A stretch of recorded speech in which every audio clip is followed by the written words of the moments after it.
Good morning, everyone. It's Mike Hill here from LeisureNet, part of the team on moving communities. This morning, I'm just having a quick chat with Steve Baker from Leeds. Morning, Steve. How are you? Morning. I'm good, thank you. You? Excellent. Yeah, fine, thanks. A little bit cloudy and cold in Norfolk, but it is winter time, so we've got to get used to it, haven't we? Indeed. So this morning, just going to have a quick chat with Steve about the new Moving Communities community survey that we launched. Steve and Leeds City Council were part of the 6 local authorities and operators that took part in that pilot. So thanks for that, Steve.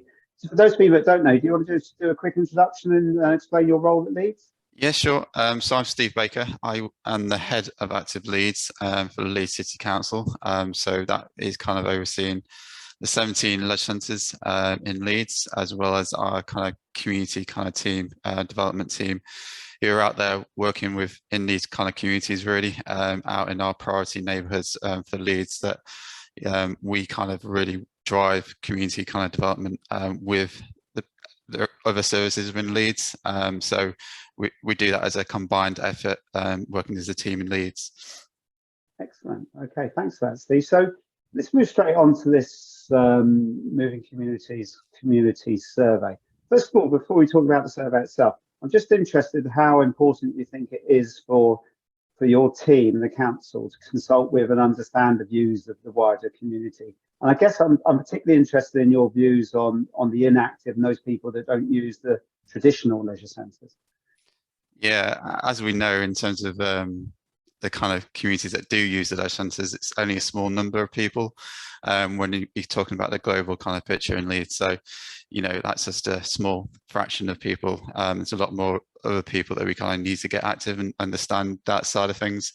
It's really important from our kind of piece of work that we do understand what people need and how we can support them moving forward. I think it's gone are the days where we know best in terms of how we get people active, and we have to be kind of listening to people about how we can work together with the communities as well themselves to kind of co-produce kind of activities rather than us do to them. We have to do it with them and understanding. So yeah, it's vitally important we know a lot more details around that front, really. Yeah. I mean, I've been in the sector a long time, probably a little bit longer than you. I know you've done a few years in the sector. Do you think it's really changing? Do you think that leisure services are increasingly thinking what I call outside the box, or metaphorically speaking, but also in terms of thinking outside that traditional leisure centre box? Yeah, definitely. I mean, how we engage with the community is vital. As the leisure centre is a lot more than just a leisure centre nowadays. We have put library service in there, for example. So we're kind of co-locating services within our buildings and the likes, just to try and encourage those people who wouldn't ordinarily just step over the door. As we know, it's quite an intimidating kind of environment to come through those doors. So for us, to how we can better access the leisure centres and side of things is really important that we're kind of looking at, and that co-location of different services is a big one for us, especially around the health side of things as well. So working with GPs, practices and the likes, again, they're coming into the kind of leisure centres environments. So again, we're just trying to encourage people kind of to step over that threshold, really. So it's more about just getting people active, regardless of whether that's in the gym, playing squash, or walk, or active travel, anything. It's just really about the physical activity now. Yeah, it's just making it as easy for people as possible. Not really seeing it as physical activity in a way as well. From the active travel side of things, and we're working across the spectrum now in terms of trying to make that as easy as possible for people to do. You're talking about how we co-plan kind of towns and cities and stuff a little bit more. How planning is really key as part of all that, and highways themselves, to make it as easy as possible for people to move around, but also be physically active while doing that. So yeah, there's a lot more that kind of we see and work in to make it as easy as possible for people to get active. Yeah, absolutely. So for those people that don't know, Leeds were part of the 6 local authority and operators that took part in the pilot, where we tested the concept of this new standardised online survey. And the survey covers 5 or 6 key areas, right through from general physical activity aspirations all the way through to active travel, people's attitudes, perceptions about outdoor and indoor physical activity services provided by the council, what the barriers are, what encouragement ones were. So an awful lot of information there. Leeds did it excellently in terms of promoting it out. You've got a really good response sample back as well. So I guess the key things is, well, can you give me examples of one or two key takeaways, valuable nuggets that you got from the actual survey itself? Yeah, it's just probably some more of the kind of in-depth kind of side of things when you break it down into the demographic side. Yeah. You know, for example, when I looked at the ethnic kind of diverse kind of sections around there, and it kind of highlighted to me that they didn't have enough time, was a lot higher compared to any of the other kind of categories around that, which surprised me more than anything else.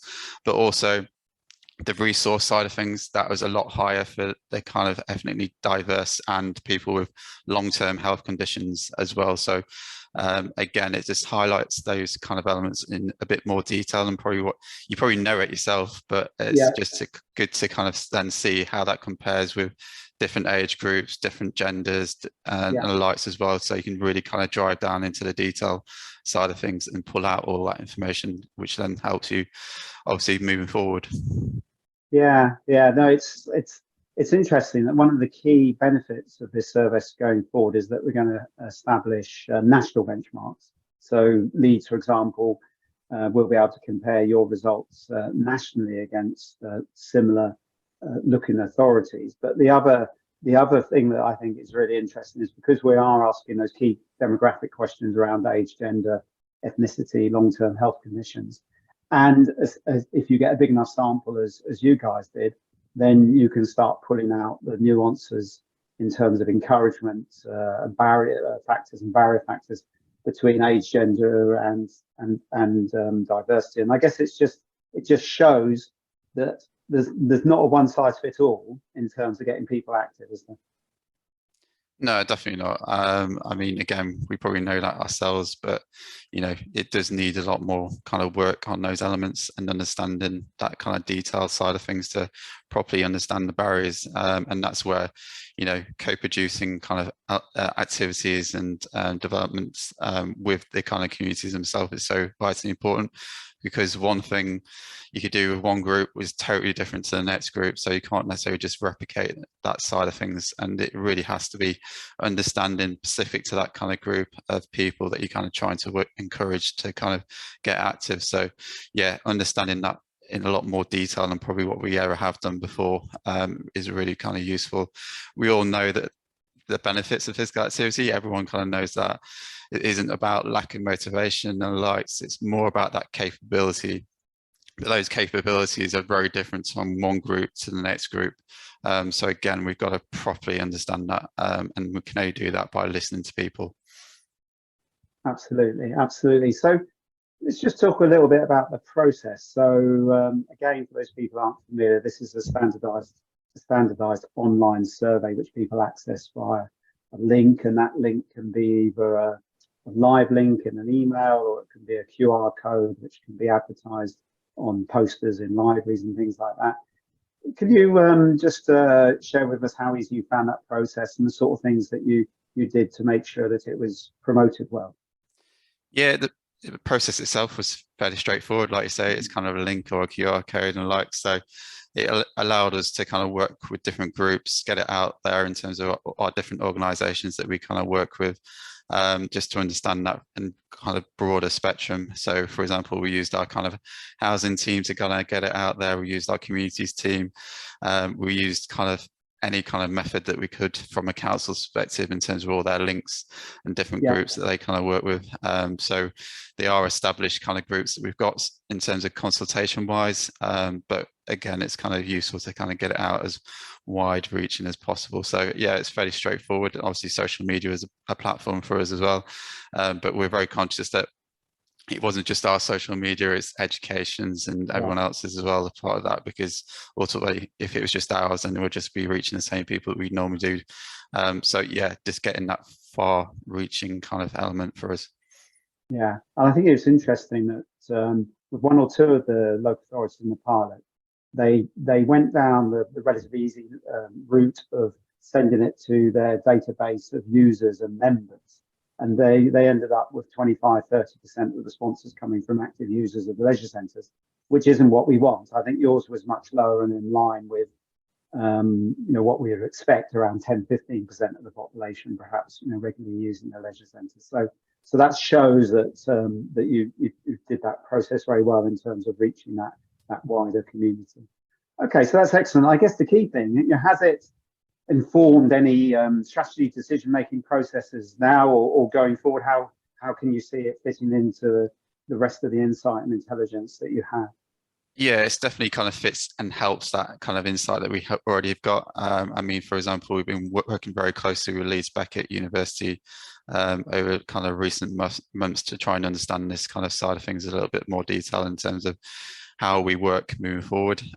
So we are, as a service, kind of looking at our new strategy for that side of things for the next 3 years as well. So again, the more consultation we've got, the more data we've got, kind of helps us understand where the direction of the service is going and how we can help those kind of communities that really need that kind of support as well. Obviously, from our kind of priority side of things, working with people who aren't active and the more ethnically diverse kind of catchment areas for us is going to be key, as well as the kind of long-term kind of health side of things that we're seeing the numbers grow and grow, unfortunately, over the kind of COVID kind of period. So again, for us, that's really key that we kind of understand a little bit more detail around some of that side of things. So again, the survey is really useful to help drill down into some of the specific areas for us. Excellent. Okay, that's fantastic, Steve. Really appreciate your time to share your thoughts on this important initiative as we launch it over the next few months with Sport England. And thanks again for taking part in the pilots as well. It really helped us develop the whole service. Yeah, no, thank you.